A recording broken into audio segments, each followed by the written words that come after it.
Une des questions les plus profondes pour un croyant dévoué est « Comment puis-je discerner quand Dieu m'envoie un signe ?» Vous avez peut-être perçu un signe de sa part, mais vous vous êtes senti incertain. Aujourd'hui, vous découvrirez comment identifier les signes divins. Avant de commencer, assurez-vous de vous abonner à notre chaîne et d'activer la cloche de notification pour ne jamais manquer nos prochains contenus inspirants et encourageants. Merci de nous rejoindre. Maintenant, commençons. Dans un monde où nombreux sont ceux qui proclament croire en un Dieu mais pas en un déité personnelle, la quête des signes divins peut être déroutante et ambiguë. Certains perçoivent la force divine comme un pouvoir impersonnel plutôt que comme un être personnel. Mais que suggère Lewis par là? Et pourquoi devrions-nous croire en un Dieu personnel? Si nous percevons Dieu uniquement comme une force impersonnelle, plutôt que comme un être personnel avec qui nous pouvons interagir et établir une relation profonde, nous aurons du mal à reconnaître Jesus signs. Lewis souligne que le but de notre existence est d'être entièrement immergé dans la vie de Dieu. Les idées fausses sur cette vie peuvent nous égarer. Cette difficulté survient parce que, pour comprendre véritablement quand Dieu nous envoie un signe, nous devons reconnaître que l'initiative de connaître Dieu vient de lui. S'il ne se révèle pas, aucun effort de notre part ne peut le découvrir. Cela conduit à une conclusion cruciale. La manière la plus efficace d'apprendre à connaître Dieu est à travers l'attente collective de toute la communauté chrétienne. Ainsi, nous comprenons que notre but est de participer à la vie de Dieu et de développer une relation personnelle et significative avec lui. Comme le dit Jérémie 10:10, « Mais le Seigneur est le vrai Dieu. Il est le Dieu vivant et le Roi éternel. À sa colère, la terre tremble, et les nations ne peuvent endurer sa fureur. » Dans cette perspective, identifier les signes de Dieu devient beaucoup plus clair. Il est essentiel d'approcher avec humilité, en reconnaissant sa souveraineté, et de chercher des conseils non seulement individuellement, mais en communion avec d'autres croyants. La clarté et la confirmation des signes divins sont principalement le résultat d'une relation authentique et collective avec Dieu, où lui seul se révèle de manière indubitable à nous. Comment pouvons-nous sentir lorsque Dieu nous envoie un signe? Qu'est-ce qui distingue un événement fortuit d'un message divin profond? Premièrement, il y a les signes et les merveilles, que Dieu utilise selon sa volonté. Cependant, nous ne devrions jamais exiger de tels signes, car il n'est pas de notre ressort de mettre Dieu à l'épreuve. Comme Jésus l'a enseigné dans Luc 4:12, Jésus répondit, « Il est dit, tu ne mettras pas le Seigneur ton Dieu à l'épreuve. » C.S. Lewis nous rappelle que les miracles servent de rappel que la nature est finalement incomplète et que quelque chose au-delà de la nature existe, ce qu'elle ne peut expliquer. Néanmoins, nous devons nous souvenir de ne pas mettre Dieu à l'épreuve en exigeant des signes spécifiques. La véritable foi implique de faire confiance à Dieu, indépendamment des signes visibles. Le deuxième type de signe concerne les principes énoncés dans la Bible que Dieu souhaite que nous suivions. Lewis suggère que la guidance divine se reçoit à travers une vie dédiée à la prière et à l'étude des Écritures. Les réponses que nous cherchons sont souvent déjà fournies dans la Bible, et par la réflexion et la prière, nous pouvons discerner la volonté de Dieu pour nos vies. Ce sont ces signes que les chrétiens devraient chercher pour comprendre comment vivre selon la volonté divine. Par exemple, imaginez que vous cherchez la guidance de Dieu sur le fait de sortir avec quelqu'un. Au lieu d'attendre une étoile filante, assurez-vous d'abord que la personne partage votre foi. Si elle n'est pas chrétienne, c'est un signe clair que Dieu ne soutient pas cette relation. Comme il est enseigné dans 2 Corinthiens 6:14, ne vous mettez pas sous un joug différent de celui des infidèles. Troisièmement, il y a des signes associés aux horoscopes et aux superstitions. Lewis souligne que la prière, plutôt que la superstition, est le chemin pour discerner la volonté de Dieu. Nous devrions chercher la guidance divine à travers les Écritures et notre communion avec lui, et non à travers des signes insignifiants et des superstitions. La véritable guidance provient d'une relation étroite avec Dieu, où il révèle sa volonté à travers sa parole. Ce signe trompeur apparaissent lorsque nous cherchons des significations symboliques dans des choses non pertinentes à nos prières. Par exemple, interpréter une étoile filante comme un signe divin pour commencer une relation ne correspond pas aux vérités bibliques et aux principes relationnels. Les chrétiens devraient éviter de se laisser guider par de tels signes. Dans cette vidéo, nous discuterons de la deuxième catégorie des signes de Dieu. Ci-dessous, vous trouverez 5 indications courantes que Dieu pourrait réellement vous envoyer un signe. Le premier indice est que si ce que vous croyez avoir entendu de Dieu se matérialise dans la réalité, il est probable qu'il s'agisse d'un signe divin. Lewis explique le but de la raison. Tandis que la raison nous aide à comprendre les preuves de la guidance divine, la véritable confiance provient de la reconnaissance d'une volonté plus grande que la nôtre. Souvent, ce que nous percevons comme une guidance divine peut être influencé par nos désirs et pensées. Cependant, lorsque nous voyons les actions de Dieu se manifester dans le monde, nous recevons une confirmation tangible de sa volonté. C'est cette confiance en Dieu, malgré nos doutes internes, qui nous permet de suivre son chemin. Une erreur courante est de donner plus de valeur à nos perceptions internes qu'à nos observations externes. Dieu nous accorde un certain contrôle sur nos pensées et sentiments, mais la plupart des événements externes sont sous son contrôle. Par conséquent, si quelque chose se produit au-delà de votre contrôle, il est plus probable que ce soit l'œuvre de Dieu. Lorsque vous avez l'impression d'avoir entendu quelque chose dans votre cœur, comment pouvez-vous discerner si c'est votre imagination ou un message divin? La confirmation vient lorsque ce que vous avez entendu se manifeste dans le monde réel. Vous pouvez imaginer la voix de Dieu intérieurement, mais seul Dieu peut fournir une preuve tangible extérieure.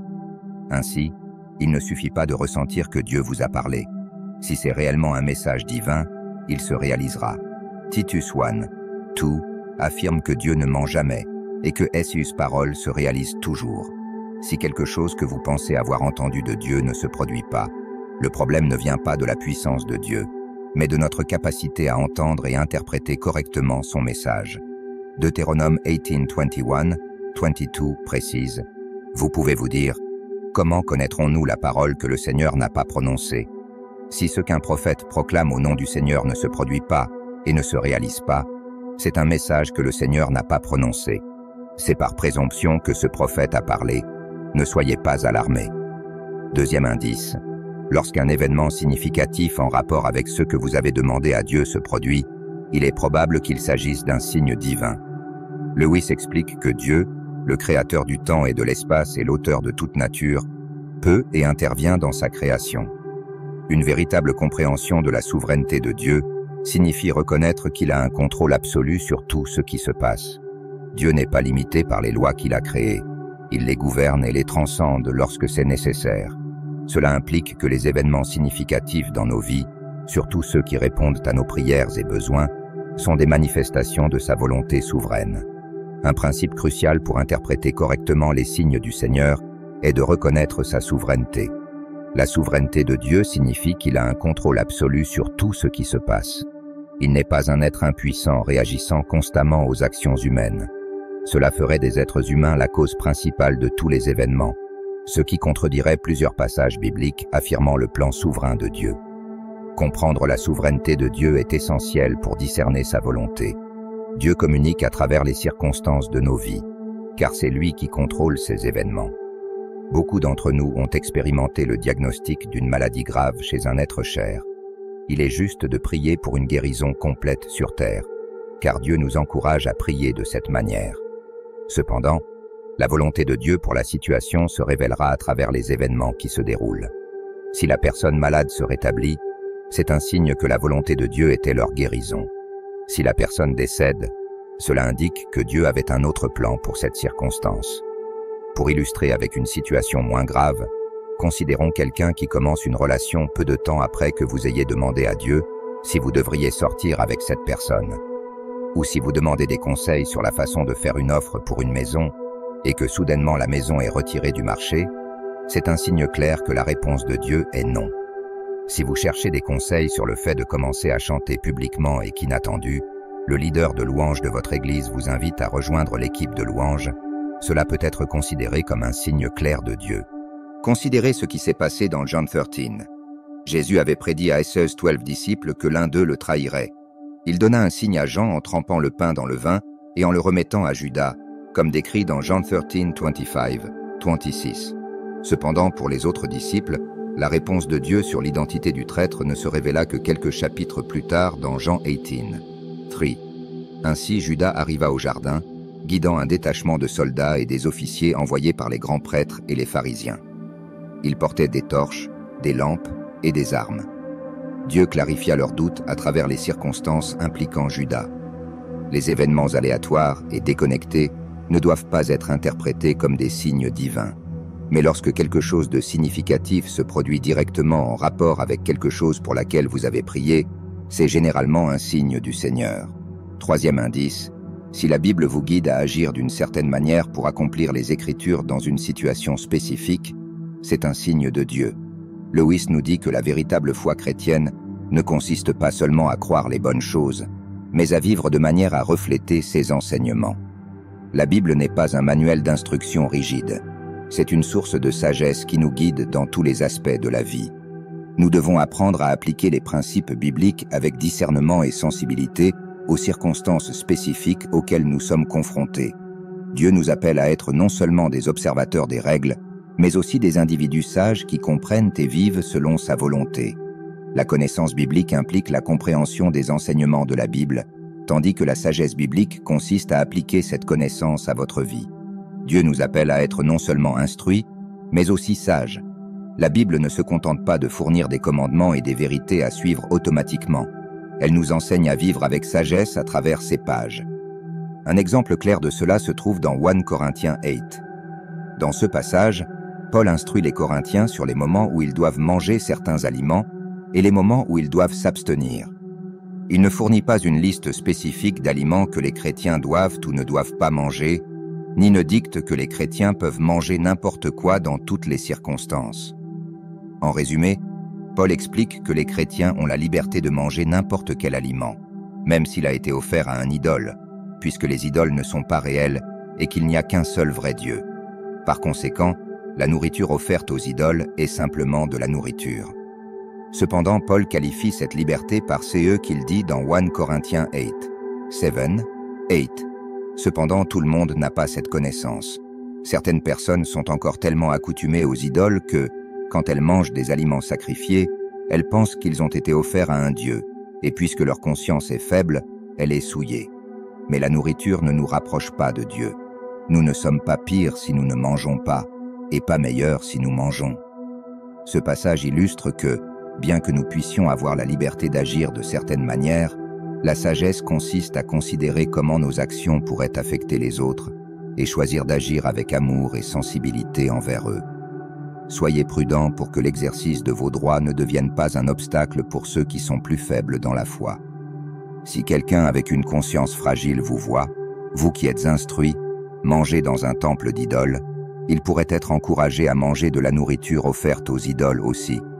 Cela pourrait conduire à la chute de ce frère ou de cette sœur plus faible, pour qui le Christ est mort.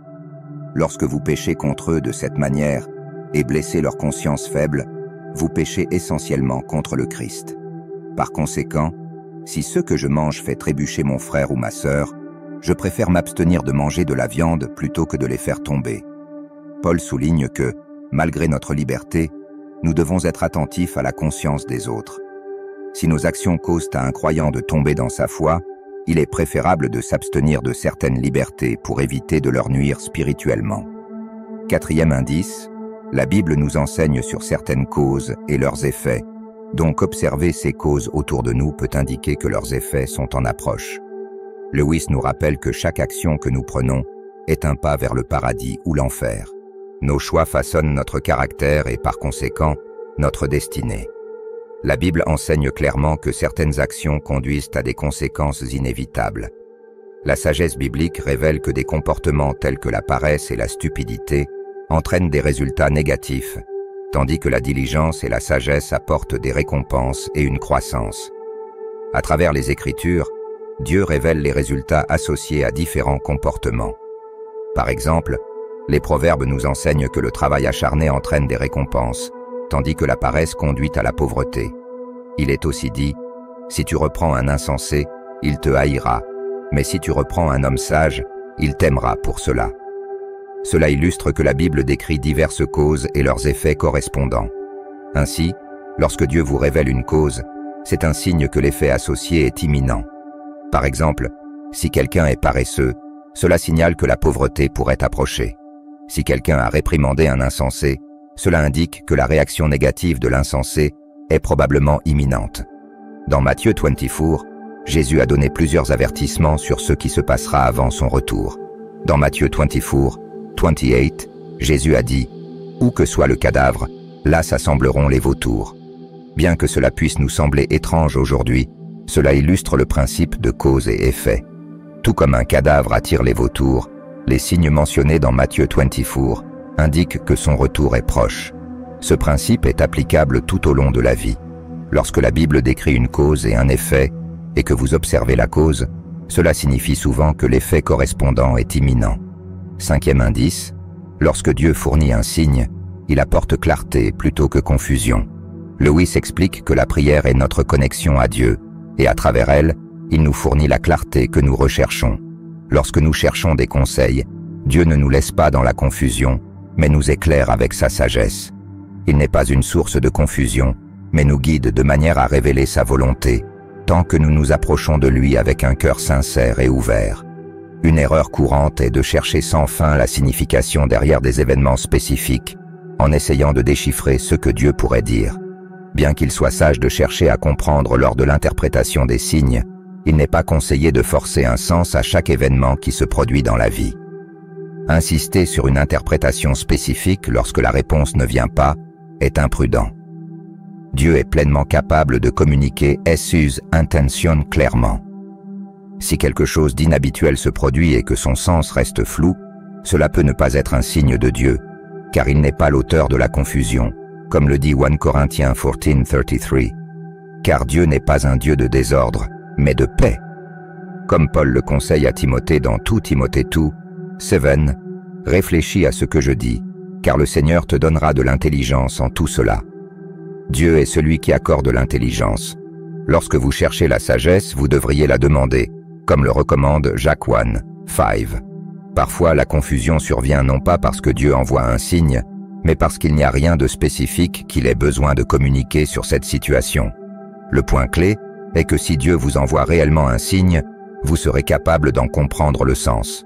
Dieu peut vous aider à comprendre si vous recherchez sincèrement la sagesse. Il est une chose d'être intentionnellement ignorante ou rebelle face à ce que vous savez que Dieu dit, mais si vous cherchez sincèrement à suivre sa volonté et que vous vous approchez de lui avec humilité, il n'utilisera pas les signes pour accroître votre confusion. Vous pouvez faire confiance au Seigneur, qui sait précisément comment vous guider sur le chemin qu'il a tracé pour vous. Nous aimons toujours terminer nos vidéos par une prière, et malgré le message béni, nous apprécions avoir une conversation brève mais significative avec Dieu. Nous vous invitons maintenant à vous joindre à nous dans la prière. Ô Dieu d'amour et de sagesse infinie, nous venons devant toi aujourd'hui en quête de discerner les signes que tu envoies dans nos vies. Nous comprenons que chaque événement significatif a le potentiel de révéler ta volonté pour nous. Accorde-nous la clarté nécessaire pour reconnaître ces signes avec précision, afin que nous ne soyons pas trompés par de fausses interprétations ou des illusions passagères. Accorde-nous une profonde perspicacité spirituelle pour saisir la véritable nature de tes signes. Ouvre nos cœurs pour recevoir ta guidance avec humilité et gratitude, et que ta lumière divine illumine nos esprits, nous guidant à chaque étape. Nous reconnaissons que chaque circonstance n'est pas un signe direct de ta volonté. C'est pourquoi nous recherchons avec sincérité tes conseils sages. Fortifie notre foi pour distinguer ce qui vient de toi et ce qui ne vient pas de toi. Équipe-nous pour faire face aux transitions et aux défis avec courage, en ayant confiance que tu es avec nous en toutes circonstances. Nous te demandons également ta puissante guérison pour réparer toutes les blessures qui nous empêchent de répondre pleinement à tes appels. Si des barrières émotionnelles, spirituelles ou physiques nous éloignent de toi, que ta grâce restauratrice nous atteigne profondément. Purifie-nous et renouvelle-nous avec ta miséricorde infinie, afin que nous puissions vivre conformément à ta volonté parfaite. Que notre parcours spirituel soit éclairé par ta présence constante et ton amour indéfectible. Accorde-nous la grâce de persévérer, même lorsque le chemin devant nous est difficile ou incertain. Que notre confiance soit fermement ancrée en toi, ô Dieu, sachant qu'en toi seul nous trouvons notre paix et notre sécurité. Au nom de Jésus-Christ, notre Sauveur et Rédempteur, que toutes ces paroles se réalisent dans nos vies. Amen. Merci à tous de nous avoir accompagnés jusqu'à la fin. C'est un privilège de faire partie de vos moments d'inspiration et de votre quête de la parole du Seigneur. Que Dieu bénisse chacun d'entre vous et vos familles. À la prochaine vidéo.